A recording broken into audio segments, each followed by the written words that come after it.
Mən Mərkəzi Gömrük Hospitalının kardiologiya şöbəsinin rəisi İlqar Tahiroğlu. Bugün sizə kardiologiyanın, özellikle invaziv kardiologiyanın ən aktual mövzularından olan mitral klip əməliyyatı haqqında sizə məlumat vermək istəyirəm. Öncəliklə mitral klip əməliyyatı nədir? Hər hansı bir kəsik aparılmadan, döş qəfəsi yarılmadan, ayaq damarından girilərək ürəyin sağ tərəfindən gəlinib, özəl bir texniki vasitə ilə sağ-sol tərəfinə doğru dəlinərək keçirilib, mitral qapaq üzərinə özəl bir klip yerləşdirilərək oradakı qaçağın qarşısının alınması əməliyyatıdır. Və bu prosedur yayğın olaraq bugün dünyada tətbiq edilməkdədir. Özəlliklə hansı xəstələrdə tətbiq edilir bu əməliyyat? Mitral qapaq patologiyaları əsasən primer və sekundar, yəni birincil və ikincil olmaq üzrə ikiyə ayrılır. Bunlardan birincilər hansılardır? Qapağın birbaşa patologiyaları, qapağın komponentlərini əlaqələndirən patologiyalar və ikinci isə sekundar mitral qaçaq dediyimiz patologiya isə keçirilmiş özəlliklə infarktda və ya ürək mədəciyinin əzələsinin zədələnməsinə bağlı olaraq ürək mədəciyindəki meydana gələn genişlənmə, ürəkdəki genişlənməyə ikincil olaraq mitral qapaqda genişlənmə, qaçaq əmələ gəlməsidir. Ən çox, ən yayğın bunları görürük. Bu əməliyyat özəlliklə də açıq ürək əməliyyatı şansı olmayan, ürəyin atım fraksiyası çox aşağı olan xəstələrində bu əməliyyatı biz icra edirik. Əməliyyat ümumi anesteziya altında və özəlliklə görüntüləmə ilə məşğul olan görüntüləməci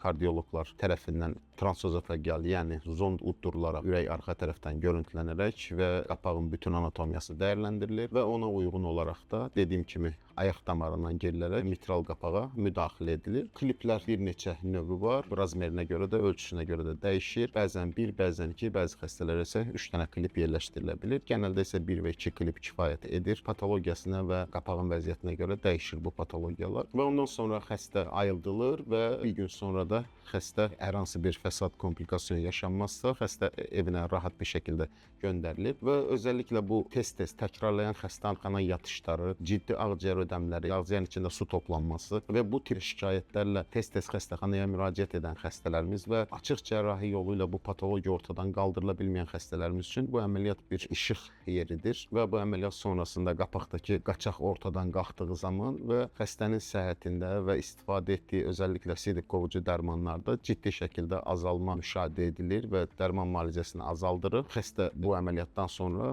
daha rahat bir şəkildə yaşamını daha komfortlu şəkildə davam elətdirir. Artıq tez-tez xəstəxanaya yatmaq məcburiyyətində qalmır. Bütün dünyada yayğın tətbiq edilir, amma Azərbaycanda hələ ki icbari tibbi sığortanın xidmətləri zərfində yoxdur. Ümid edirik ki, bu əməliyyat da xidmətlər zərfinə daxil edilər və bu xəstəlikdən əziyyət çəkən pasientlərimiz üçün, xalqımız üçün bir şəfa yeri olar.